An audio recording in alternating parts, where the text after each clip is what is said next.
So how do you tell a story in a world with no good guys? I'm currently running a D&D game in a fantasy world inspired by and set during the beginning of Julius Caesar's invasion of Gaul. All of the characters, factions, and locations are of course reflavored, but the basic setup and themes are the same. Julius Caesar's fantasy analog is trying to gain as much power as he can in these lands north of the Imperial Heartland, while he still has command over the legions here. The player characters range in origin, from disgraced centurions, former legionaries, respected druids, or other natives of the land, brought together to drive back monstrous threats, rising up while the powers that be have their attentions turned towards the political upheaval occurring. The gameplay is very inspired by The Witcher 3, as the players are out hunting monsters while an imperial invasion is occurring in the background. That's not the only thing inspired by The Witcher though. The moral themes of that story are something that stuck with me a long time after playing it. It's a world that doesn't paint any side as the traditional good guy versus a traditional bad guy. There are good people and bad people on both sides, and good people who do terrible things on both sides as well. There are kind but fair Imperials and vicious freedom fighters who both commit terrible atrocities constantly, but neither do so without reason. The kind Imperial does what he believes is fair because he genuinely believes fair dealing produces better results, and the Scoia'tael freedom fighters commit their acts of terrorism because it's the only way that they believe they can fight back against a much more powerful foe that's pushed them out of society through pogroms and other atrocities throughout their history. I never saw what they were doing in that game as shrugging at the world and saying, everyone sucks here, so it doesn't matter what you do. Instead, I think in a world where good is so rare, choosing to do what you feel is right matters more. And your judgment in advocating situations that are more complicated than right thing or wrong thing speaks tomes about who your character is and what kind of values they're operating on. That's the kind of storytelling that I'm interested in replicating in this campaign. But it's not an easy thing to do, and not something you can do without a fair bit of consideration and research. You have to be careful when you put these things in your game. Imperialism, slavery, warfare, and the many atrocities that come with it. They are by definition adult themes and require a nuanced and careful approach. You can of course handle war in the way that a young adult novel handles war, and by that I mean keep the camera wide, don't focus on the specifics, and keep the story from lingering over long on the horror that is war. And I'm not gonna knock you if that's your approach when it comes to D&D, you know your table better than I do. But at my table, I want a game that hits those more mature themes when we're in a setting like this. So let's answer the question, how do you tell a story in a world with no good guys? Let's look at my campaign as an example, since this is my video and it'll be easier that way. The core conflict in the campaign is about the inexorable expansion of an empire's reach into a territory sovereign to another culture entirely. I think with that setting, it would be entirely too easy to take the Star Wars approach and make the Empire an obvious villain and the invaded nation uniformly the good guys. Not only would that be a boring way to tell the story, it would also be an inaccurate one. And I would argue also a disingenuous one. The Gallic people were not uniform during the Roman incursion into their land. They were a wildly diverse group with many differing tribes and flavors of religion. They did have some similarities culturally as opposed to the Latin peoples, but that didn't make them all buddy-buddy with each other. They constantly warred and raided their neighbors and had a system of rulership that was essentially a proto-feudalism with a distinct class system. Early on, there were several tribes that willingly joined the Romans as allies, providing supplies and auxiliary troops to their campaigns. It was only towards the end of the Gallic campaigns that most of Gaul united against Rome, and that was mostly because it became more and more obvious that Rome wouldn't be happy unless she took the entirety of Gaul and Romanized it. So that would be the first mistake I could have made, making the aggressed party united and uniformly good. First off, they weren't, and second off, if they were united from the start, Rome wouldn't have had a chance at taking them over.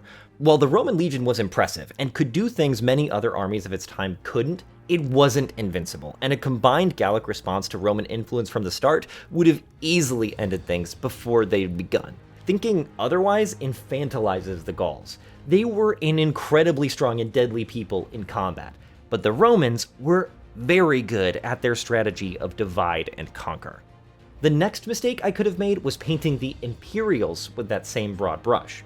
They were just as internally divided. They were just able to put the power and resources they had available into the hands of one person longer than the other peoples were able to. Caesar was constantly under threat of politics back home. Most of his campaign decisions were made specifically for how they would enrich him or empower him upon his return to Rome. Now, Caesar specifically had the backing of the Triumvirate, his trio of powerful individuals in Rome that included Crassus, the richest man in Rome, and Pompey, the most popular and enigmatic military leader in Rome. With these two at his back, he could line up political positions so that he could spend his whole career without ever risking the lawsuits that could come at him for the unlawful things he did during his campaigns in Gaul, since you couldn't face legal action in Rome while you were in office. There were some people in the Republic who wanted to see Caesar face repercussions for his actions in Gaul. Now, these may not have been altruistic folks looking for justice for the beleaguered people, rather his political rivals looking for a leg up. But it's important to see that there are myriad political factors driving Caesar's actions too. Now that's all backdrop for my campaign in the same way that Nilfgaard's invasion in the north is a backdrop for The Witcher 3. And just like in The Witcher 3, it plays a part, but it's really up to the players to decide how much they want to interact with it. Let's use the opening scenario of my campaign as an example for how I would run this sort of game. Our characters met in the village of Bedequid, a medium-sized settlement in Rodain, my fantasy analog for Gaul. The village was in the middle of a scandal. A girl named Epona, the daughter of one of the village elders named Eppo, was missing, and so was a centurion named Sextus from the Stridian legions, who had come to negotiate a trade deal with the village. Another centurion named Umbria had arrived in the village to investigate the disappearance of Sextus. A different village elder and political rival to Eppo named Cottus hires the party to find Epona, and Sextus too, if they can. Through an investigation, the party discovers that there's some sort of evil force haunting Eppo's family. They even save his son from being drowned by some river spirits. They follow the trail into a forest where they find a ghost and a zombie that they determine to be Epona and Sextus, dead and revived as monsters. Now they negotiate with Epona's ghost to bring her killer to her father, Eppo. Apparently, she'd fallen in love with the Stridian centurion Sextus, and the two planned to run away together, but Eppo had found out and killed the pair of them. This is why she's haunting her family. The party agrees to bring Eppo back to her. They manage to do this through a complicated negotiation that I won't break down here, but essentially, the investigating centurion Umbria and Eppo all head to the forest together with the party without knowing exactly why. The party then confronts Eppo with the vision of his daughter. The ghost of Epona attacks, and the party fends her off, freeing her spirit by attacking her with her father's axe. They knock out Eppo and talk to Umbria, who is conflicted by the whole situation. I tell my players after an insight check and referencing an order that they found hidden on Sextus's things exactly what's going through her head. If she brings back the news that a village elder murdered a centurion, then the Legion will come here to loot and burn the village as a lesson to the others. But lying to the Legion puts her life at risk instead. The party had to carefully negotiate this situation, one where I wasn't even sure there was going to be a good answer. They managed to convince Umbria through great roleplay and successful roles to take Eppo's life as justice, but then to tell the Legion that it was some sort of forest creature that killed Sextus.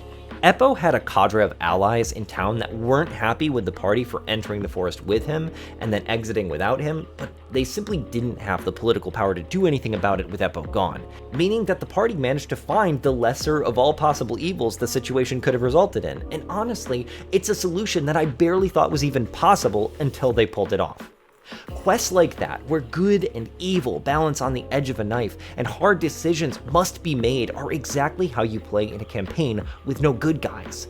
It's not that there aren't people out there who would prefer to do the right thing, it's just that sometimes the situation makes the right thing impossible to do or comes at too great a cost. If my party had simply told the truth about Cottus, the village would have been sacked by the Stridians.